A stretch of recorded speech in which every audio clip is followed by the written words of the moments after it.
Good morning, ladies and gentlemen. Sebelumnya saya sapa dulu Pak Suarjono, CEO Suara.com, Lars Bestel, Regional Director Asia AMS, welcome Lars. Pak Agung Dharmajaya, Wakil Ketua Dewan Pers, terima kasih Pak sudah hadir. Representatif dari Norwegian Embassy, Netherlands Embassy, Yayasan Kurawal, dan semua kolaborator lokal media summit dari kalangan pemerintah, dan juga non-profit sektor.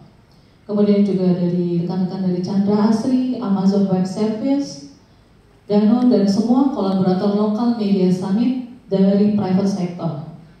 Dan yang paling penting, Bapak-Bapak dan Ibu-Ibu CEO, pemimpin redaksi, dan seluruh pengelola media lokal dari seluruh Indonesia. Selamat datang Bapak Ibu sekalian. Selamat bergabung di Local Media Summit 2022 yang diinisiasi oleh Suara.com dan International Media Support.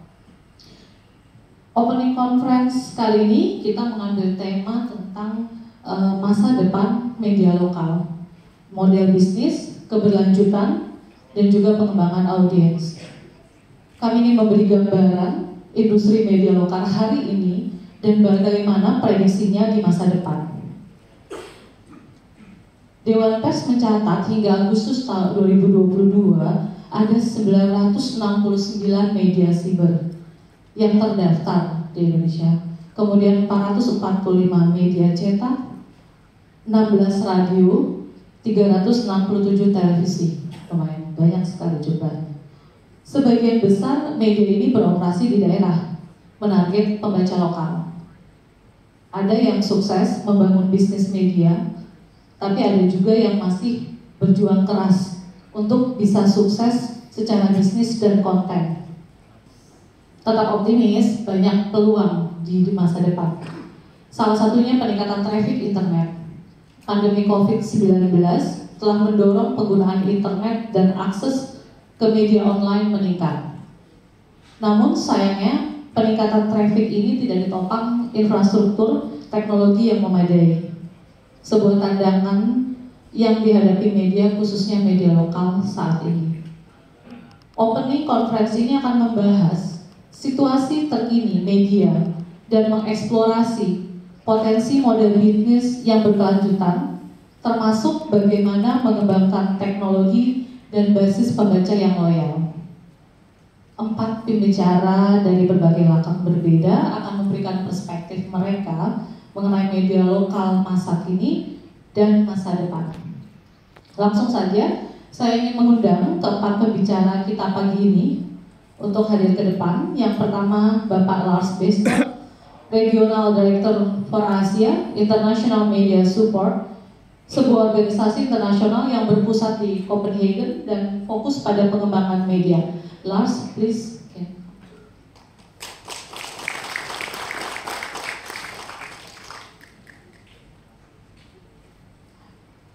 Lars memiliki pengalaman lebih dari 20 tahun dalam pengembangan media dan akses untuk informasi di Asia. Sebagai Direktur Asia, Lars memimpin tim manajer di seluruh wilayah dan fokus mempromosikan jurnalisme berbasis kepentingan publik melalui dukungan untuk media startup, keselamatan jurnalis, dan mengatasi persoalan disinformasi. Welcome, Lars. Thank you for coming. Thank you. Selanjutnya saya undang pembicara Ibu Saptani Darmaningrum, Bu Nining, Direktur Usaha sekaligus pemilik Berita Jatim. Silakan.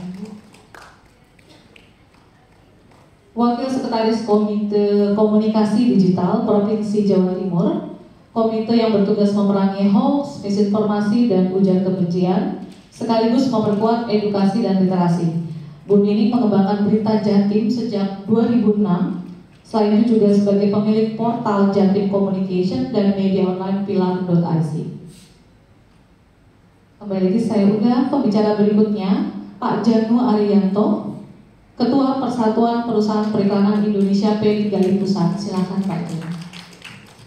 Chief Executive Officer Densuan, salah satu agensi periklanan dan jaringan bisnis global, agensi komunikasi pemasaran Densu Aegis Network di Indonesia.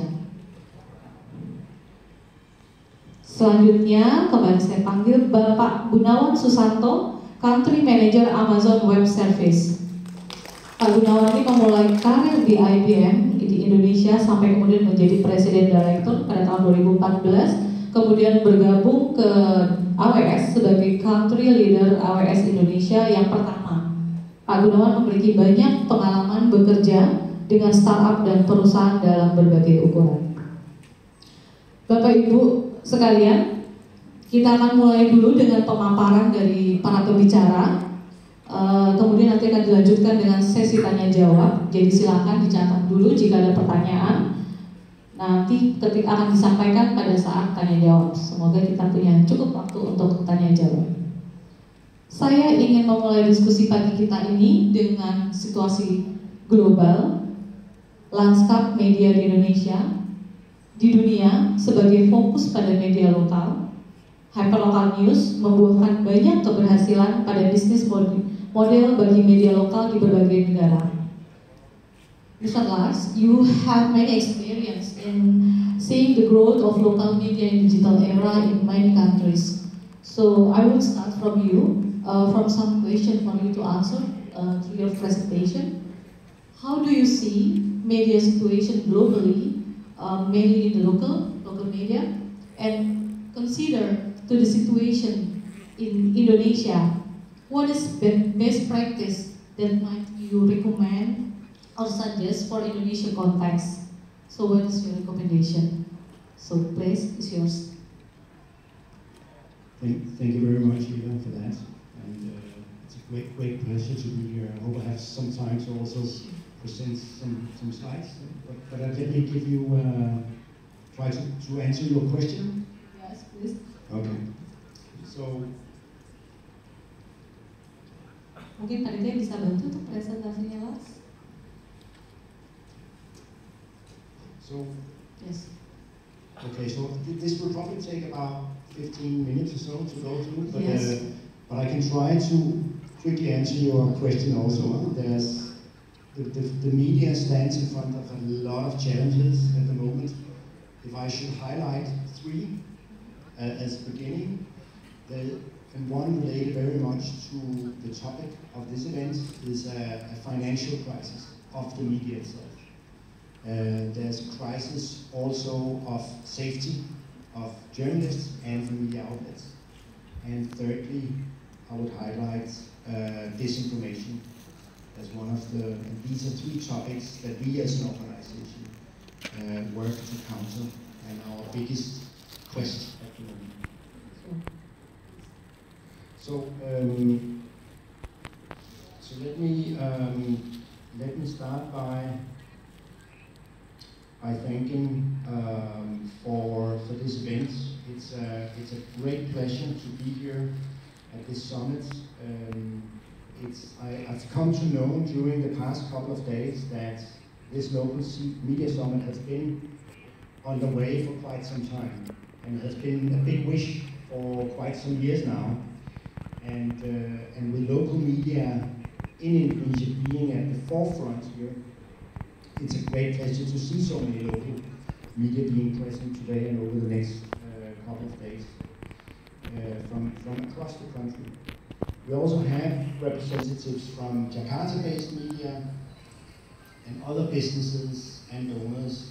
And in fact, I think this is the biggest local media meetup ever happened in Indonesia, including advertisers, donors, governments, and tech companies as well.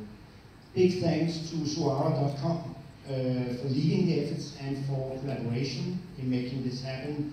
The Press Council of Indonesia, National Library for hosting us, and AWS, local media managers, CEOs from local media, editors. Big thanks to our primary donor, the Norwegian government and embassy, for their support to make this happen. And also the Dutch embassy for bringing a lot of participants here, and other sponsors and donors who have also supported the event. So again, at the center of this summit is media business viability. for local media. And I will try in my presentation, and excuse me for spending a little time here on this. I'll try my best to do it quickly and also to provide IMS's perspective on this topic with an emphasis on why local media viability is important, what is IMS doing to address this in Asia, and what could be some suggested ways forward as well. Very quickly, IMS is a Danish-based international NGO working for global press freedom, supporting local media in a number of countries around the world, mainly in countries that are affected by political transition, insecurity, and conflict. So IMS pushes for quality journalism.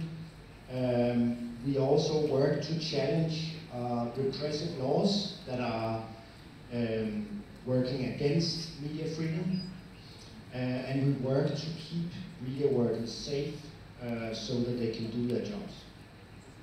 And we work a lot through alliances and innovation to help free and independent media contribute to positive change and to improving societies. Next slide, please. In Asia, we work in 7 countries through national programs and a regional program that connect the national programs together on thematic themes such as safety of journalists, countering disinformation, and media viability for public interest journalism, including for local media. And in Indonesia, managed by EVA, we're running a national program with a focus on safety of journalism in partnership with AKI, and on media viability in partnership with Suara.com. And we have some other partners as well. So, next slide please. Why is media viability critical? Why is it important? Why do we need to focus on this? Now I'll need some help from friends here to go through each of the sentences here, as it's done with some animations. Okay, so I think very critical to put up front that economic viability of local media is a precondition for ensuring the media role for democracy to nourish and for sustainable development to happen.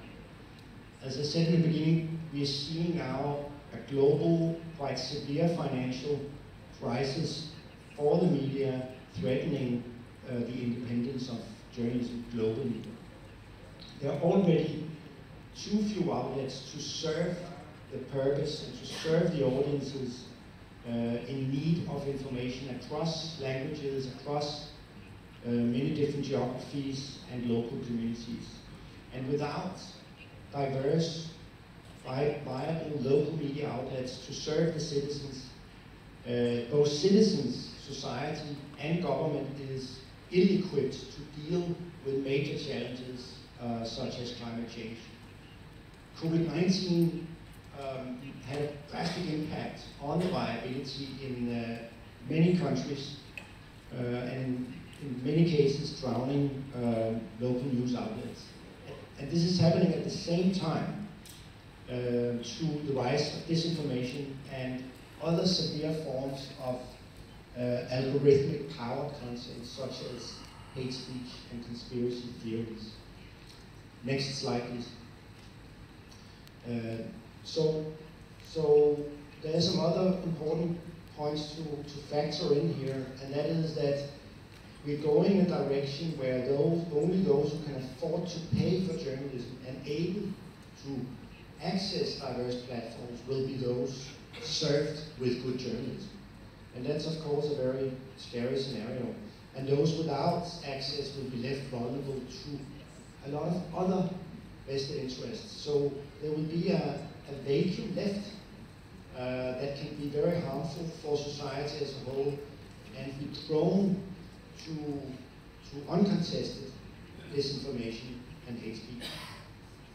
And that's happening also at the same time as we're seeing globally more and more authoritarian attacks on journalists, both online and offline, both locally and in bigger cities.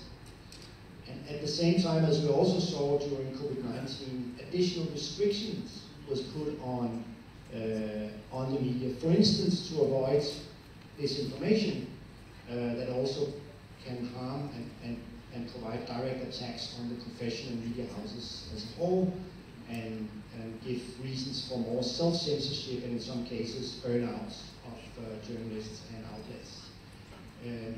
So again, local media viability is a precondition for pushing back against an increasing shrinking space for democracy and for journalism. Next slide, please. So before we move into the whole area of what to do about local media viability, I think it's important to put the Asia region in a bit of perspective here that when we look at the world as a whole, Asia accounts for the majority of the world's social media users by far.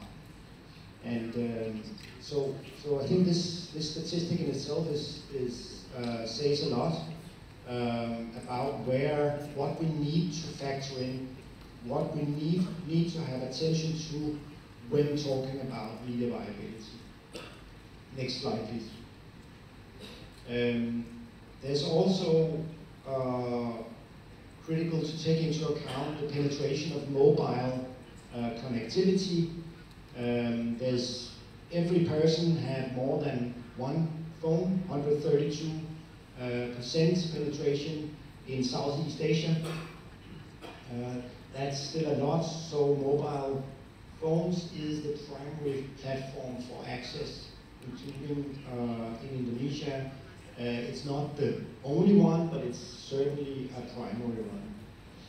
Social media users, yes, count for a lot. In total, there are 69% of the population in Southeast Asia use social media actively. That's still above the global average. And the average time of users spent on social media in Indonesia is 3 hours and 15 minutes per day.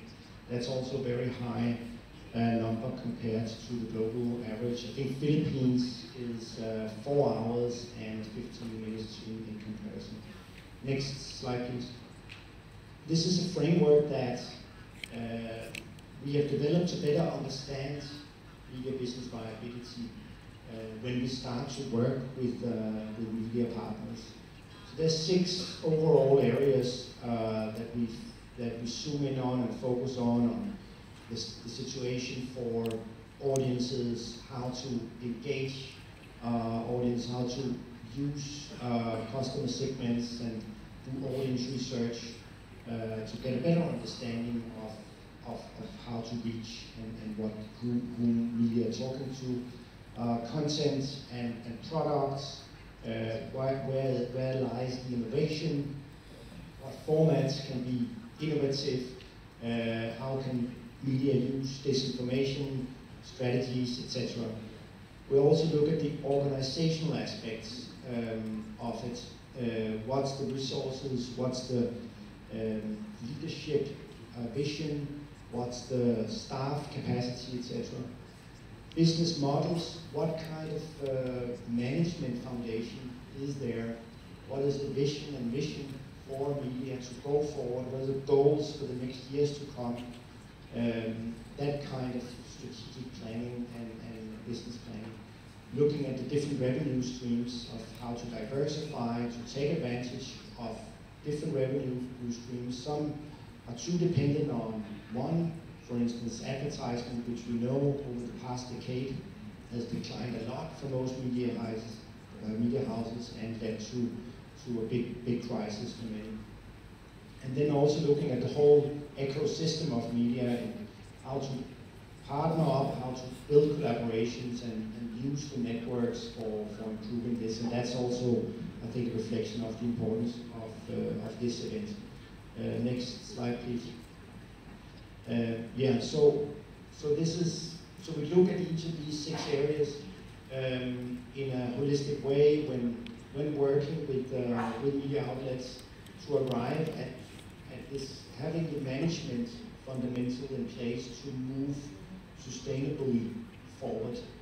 with a solid strategy in place where all these different elements have been taken into account. Next slide, please. So a couple of examples of how we work with media outlets on this. One is a media in Myanmar called Frontier that we did this work with, and also came to conclude that in order for them to expand their revenues and get better connection to their audiences, they had a wish of developing membership models. So we engaged with them, brought other good practices to them for this to happen, and today the majority of their revenues is actually generated through this membership model. Another example, next slide please, is from Cambodia, where we work with a youth media to use audience research to find more in-depth about their audience's desires and needs, and this has really helped them to monetize their content and to connect in a much more in-depth way with their audiences. So there are other examples also, and we also have during this event some other partners among us from Puma Podcast from Philippines, Magdalene and others. But next slide please, to conclude on a few key takeaways before ending this. I think firstly, again, local media business viability is critical to ensuring quality journalism and to push back on shrinking democratic space. It is indeed time for action. There is a negative spiral of financial crisis. Yes, there are some good opportunities now that local media needs to look into and take advantage of. It's not only local media here, it's a responsibility of governments, of businesses, tech platforms, donors and organizations like IMS to really take this as a serious issue. There's no size that fits all. Every country needs its own strategy for this. There are different contexts, different opportunities, different challenges. Although we have global challenges that are universal, there are some specifics around to make the models work for each country, and therefore each country needs to come up with its own plan. And maybe there's a need here to come to have different stakeholders to come together to find ways forward on media viability, since it's not only one entity that can solve this. And then finally, I would like to end on a bit of a positive note. Next slide, please. Because there's a lot of challenges, as we heard here. I think there are also some good, very positive signs that there's a current transformation of media in Asia. And I think Asia actually is also in many ways leading a transformation through very creative media startups in the region. Information content can be created much faster and cheaper today, and it can be delivered very targeted to very specific audiences and those who need it and want it, among others through social media. So we are in an era now where there's an opportunity to rebuild journalism to what it was actually meant to always be, to serve the citizens, to serve the public, and to help people to solve problems and make decisions and navigate on an everyday basis. So as our colleagues from one of our regional partners, Splice Media in Singapore, is usually saying, it's the golden age of media today, and there's lots of opportunities to be harnessed. So Eva, I will end on that note and give the word back to you. Thank you very much again. Thank you so much.